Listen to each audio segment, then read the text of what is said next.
तो जो high school के बच्चे हैं ना, उनका पहला जो चैप्टर है विज्ञान में वो है केमिकल रिएक्शंस एंड इक्वेशंस। ठीक है, इनको हिंदी में कहते हैं रासायनिक अभिक्रियाएं और समीकरण। ठीक, तो सबसे पहले जब हम पढ़ते हैं तो केमिकल्स, तो ये हमारे दिमाग में क्या क्या चीज आएगी कि ये केमिकल क्या है। ठीक, सबसे पहले यही चीज कंसेप्ट क्लियर होनी चाहिए, केमिकल क्या है। ठीक, तो जब आप हमारे आसपास किसी भी चीज को देखेंगे तो सारी चीजें किसकी बनी हुई है, मैटर की। इसको पदार्थ कहते हैं, क्या कहते हैं, पदार्थ। ठीक, इसके दो गुण होते हैं। पहला, इसके अंदर मास होता है, इसको आप भार, वजन या द्रव्यमान, ठीक है, कह सकते हैं। पदार्थ का दूसरा गुण होता है कि ये इसमें आयतन होता है। क्या होता है, आयतन, यानी इसको कहते हैं वॉल्यूम। क्या कहते हैं, वॉल्यूम। यानी किसी भी जब पदार्थ को कहीं आप देखेंगे तो उसमें दो गुण होंगे मेन। पहला गुण होगा उसमें मास और दूसरा गुण होगा उसमें वॉल्यूम। वॉल्यूम का मतलब जैसे कोई ये चौक है, ठीक है, तो इसने क्या है, इतना स्थान घेर के रखा है, ठीक है ना, ये इस स्पेस को ऑक्यूपाइड कर रहा है। ठीक, दूसरा इसके अंदर भाग भी है, तो ये पदार्थ है। ठीक, तो हम कह रहे हैं केमिकल्स। केमिकल किसे कहते हैं। ठीक, अब जब इस मैटर को हम सूक्ष्म स्तर पर देखते हैं, ठीक है, कोई भी मैटर हो वो छोटे छोटे कणों से मिलकर बना होता है। किससे, छोटे छोटे कणों से, यानी स्मॉल पार्टिकल से। ठीक है, पार्टिकल का मतलब होता है छोटे छोटे कण। ठीक है, और जब इसको सूक्ष्म स्तर पर देखते हैं तो इस छोटे पार्टिकल्स को कहते हैं मॉलिक्यूल्स। क्या कहते हैं, मॉलिक्यूल। रसायन की भाषा में जिनको अणु भी कहते हैं। क्या कहते हैं, अणु। जब अणु को हम और छोटे स्तर पर देखते हैं तो ये बने होते हैं किससे, परमाणु से। किससे, परमाणु। इसको कहते हैं एटम्स। ठीक, अब इस परमाणु को भी अगर हम छोटे स्तर पर देखेंगे तो ये परमाणु किसका बना होता है, पता है, सब पार्टिकल्स का। सब पार्टिकल्स का। अब ये सब पार्टिकल्स मेनली होते हैं तीन। कितने होते हैं, मुख्य रूप से। पहला इलेक्ट्रॉन,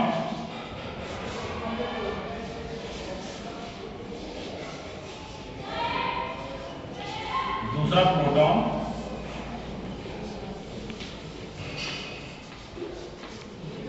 तीसरा न्यूट्रॉन।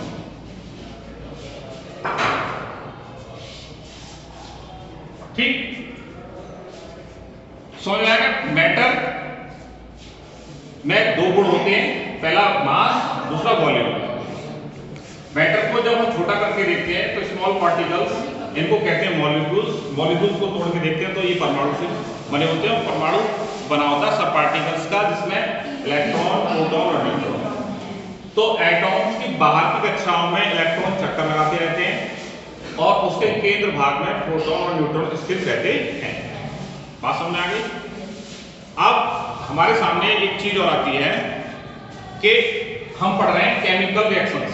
ठीक है, केमिकल का मतलब है रासायनिक पदार्थ। क्या है, रासायनिक पदार्थ।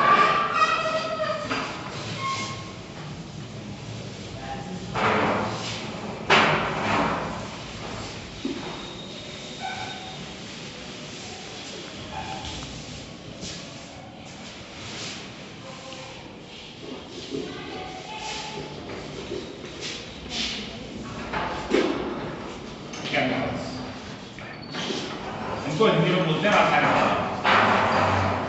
या रसायन। ठीक है, केमिस्ट्री का मतलब क्या है, रसायन। यानी जब हम रासायन के रूप से किसी भी मैटर को देखते हैं तो हर जो मैटर अलग अलग है, जैसे पानी है या खाने का सोडा है या आपकी चीनी है और भी बहुत सारी चीजें, ये हवा है, इनका एक केमिकल स्ट्रक्चर होता है, इसमें विभिन्न प्रकार के अणु आपस में मिलकर अलग अलग पदार्थ बनाते हैं। जैसे पानी को बोलते हैं H2O, ठीक है, ग्लूकोज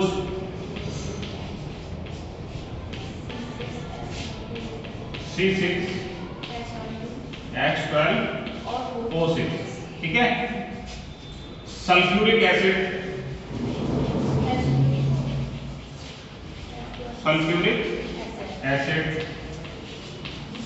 H2SO4, जस्ता, इसको बोलते हैं अंग्रेजी में जिंक, Zn, तांबा, इसको बोलते हैं कॉपर, COPPER, कॉपर, इसको रिप्रेजेंट करते हैं Cu, ठीक है। तो मतलब ये सभी जो है रासायनिक पदार्थ हैं। रासायनिक पदार्थ किसे कहते हैं? जब दो रासायनिक पदार्थ में मिलते हैं तो वो केमिकल रिएक्शंस करते हैं। री का मतलब होता है पुनः और एक्शन का मतलब होता है करना, ठीक है। जैसे किसी चीज से जल बना है, जल से बना है हाइड्रोजन से और ऑक्सीजन से मिलके, ग्लूकोज बना है कार्बन से, हाइड्रोजन से, ऑक्सीजन से मिलके, सल्फ्यूरिक एसिड में हाइड्रोजन है, सल्फर है, ऑक्सीजन है, ठीक है। जस्ता जिंक है, कॉपर Cu है, ठीक है। तो ये किसी इसमें इनके सबके परमाणुओं की स्ट्रक्चर अलग है। इनमें प्रोटॉनों की संख्या अलग है, न्यूट्रॉन की संख्या अलग है, इलेक्ट्रॉन की संख्या अलग है। इसी के आधार पर हम कहते हैं कि ये कॉपर है, ये जिंक है, ये हाइड्रोजन है, ये ऑक्सीजन है, ये क्लोरीन है, ये मैग्नीशियम है, आदि, ठीक। तो हम पढ़ रहे हैं केमिकल रिएक्शंस, ठीक है। तो केमिकल रिएक्शंस में तो केमिकल रिएक्शंस कैसे पहचानेंगे हम केमिकल रिएक्शंस?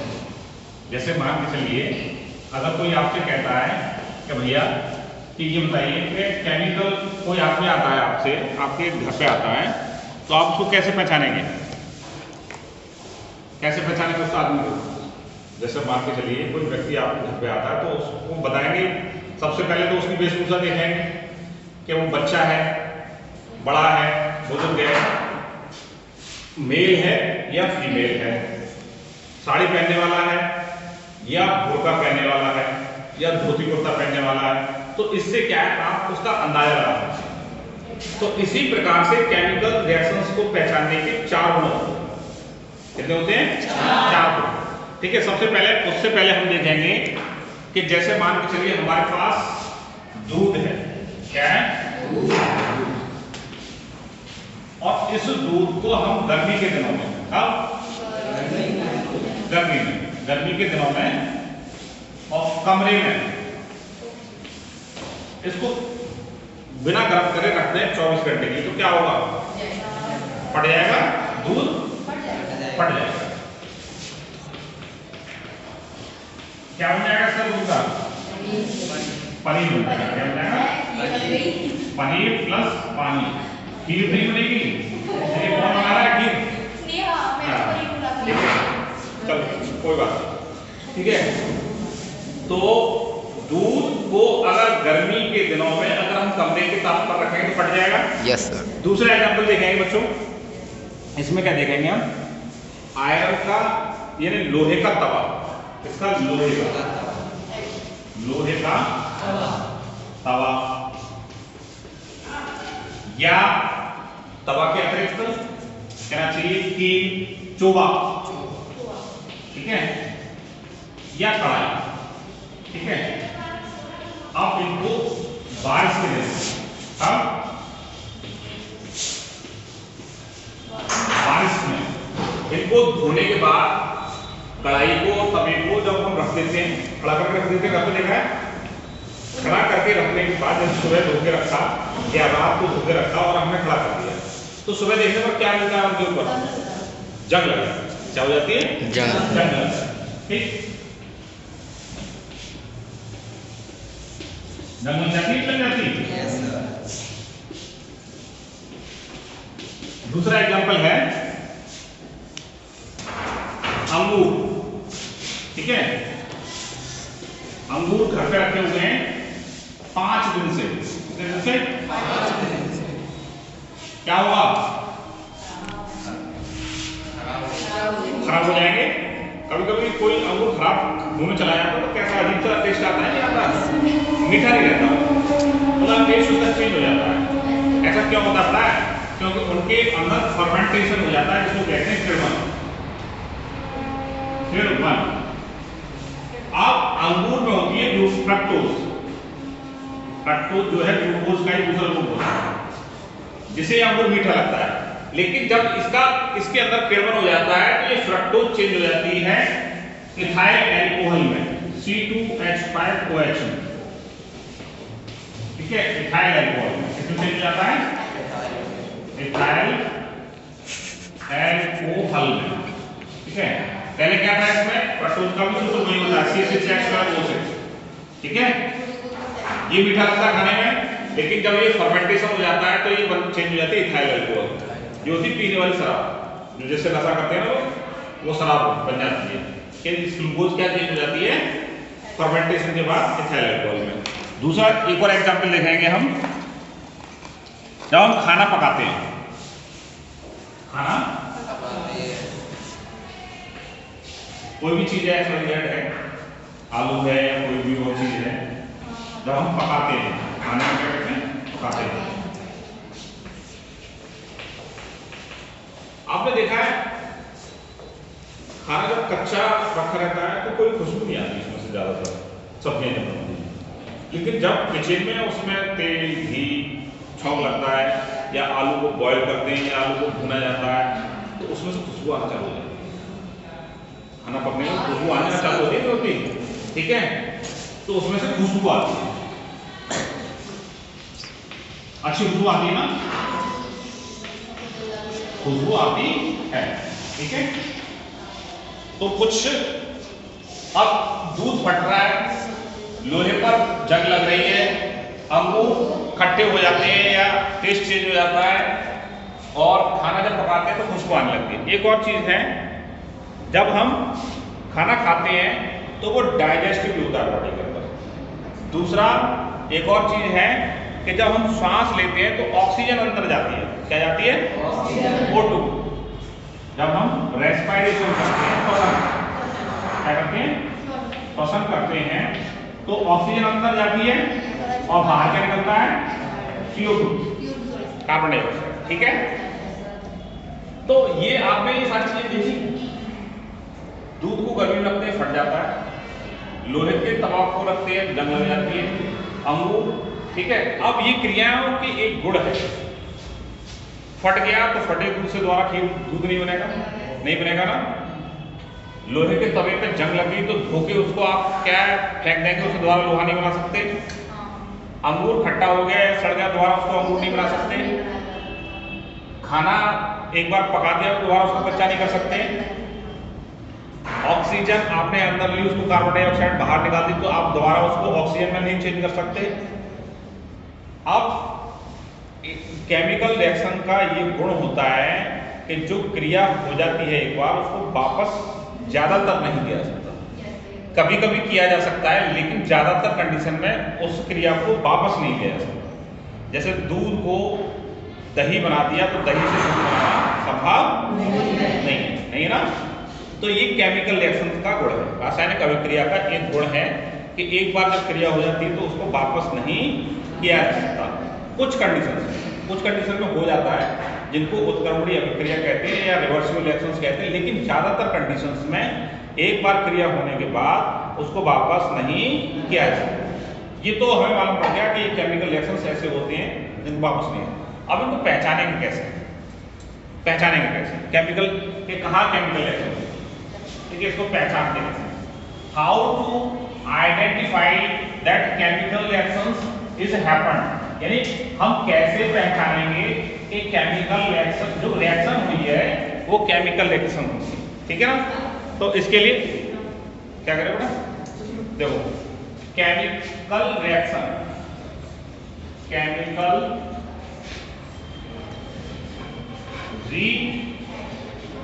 रिएक्शंस को आइडेंटिफाई करना है, आइडेंटिफाई आइडेंटिफाई यानी पहचानना। ठीक, कैसे इसमें केमिकल रिएक्शन हुई है या नहीं। ठीक, इसको कैसे पहचानेंगे, इसके लिए एक छोटा सा एक्सपेरिमेंट करते हैं। ठीक, पहला जो एक्सपेरिमेंट है उसमें हम सबसे पहले एक मैग्नीशियम का रिबन लेंगे। क्या लेंगे? मैग्नीशियम का रिबन। रिबन से मतलब क्या होता है? फीता। ठीक है ना, एक छोटा सा पतला सा मैग्नीशियम का रिबन लेंगे और उसको क्या करेंगे, रेगमाल की सहायता से उसको दोनों तरफ से घिस लेंगे। आप उसको एक टोंग की सहायता से, जैसे चिमटा होता है ना, उस चिमटे से पकड़ेंगे और एक बर्नर पर जहां पर आग जल रही है उस पर जलाएंगे। ठीक है, जलाने के बाद उसको ऑब्जर्व करेंगे कि वहां किस तरीके से वो जल रहा है। फिर उसके बाद क्या होगा, अब उसकी राख बन जाएगी। जलने के बाद उस राख को इकट्ठा कर लेंगे और एक जो है वाच ग्लास यानी कांच की प्लेट में, छोटी सी कांच की प्लेट में उसको रख लेंगे। ठीक, तो जब मैग्नीशियम का रिबन, ठीक है, मैग्नीशियम का रिबन हो गया मैग्नीशियम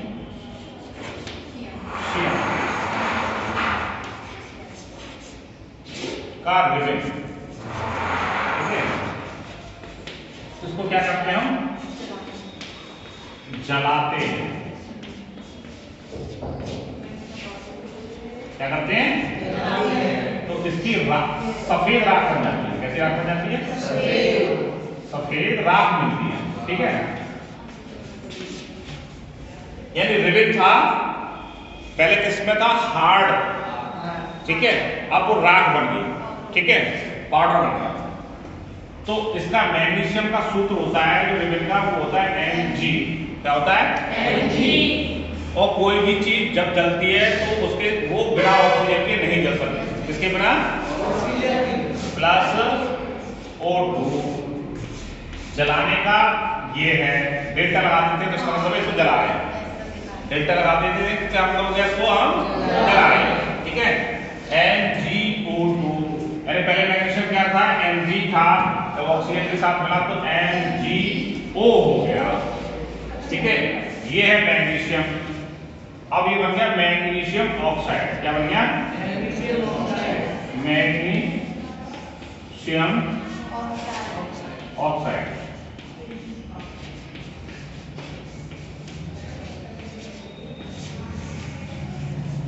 पहले यहां पर रिबन था, अब राख बन गई, यानी चेंज इन स्टेट यानी अवस्था में परिवर्तन।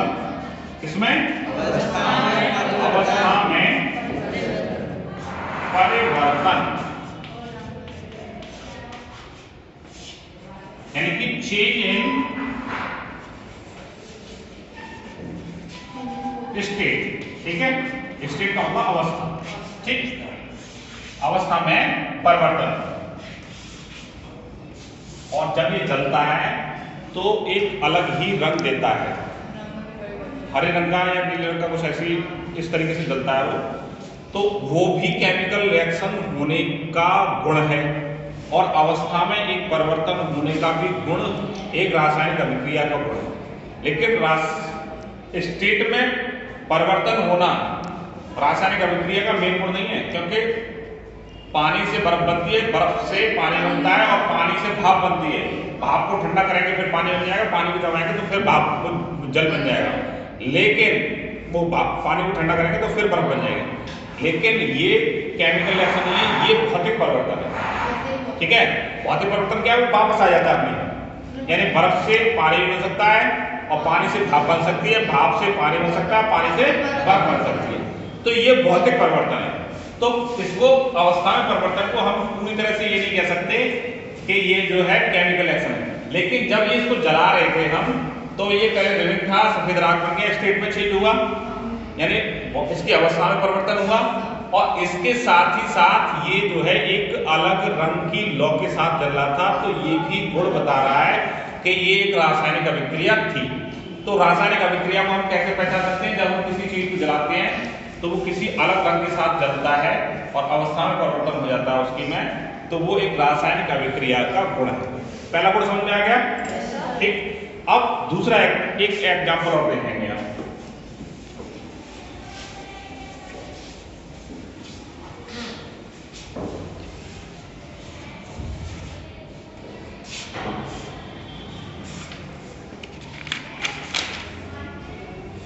अब क्या करेंगे हम दूसरे एग्जांपल में, हम लेंगे लेड नाइट्रेट। क्या लेंगे? Lead nitrate. ठीक है, ये केमिकल, ये रसायन है। ठीक है, क्या है?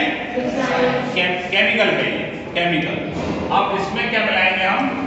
इसके साथ मिलाएंगे हम लेड नाइट्रेट के साथ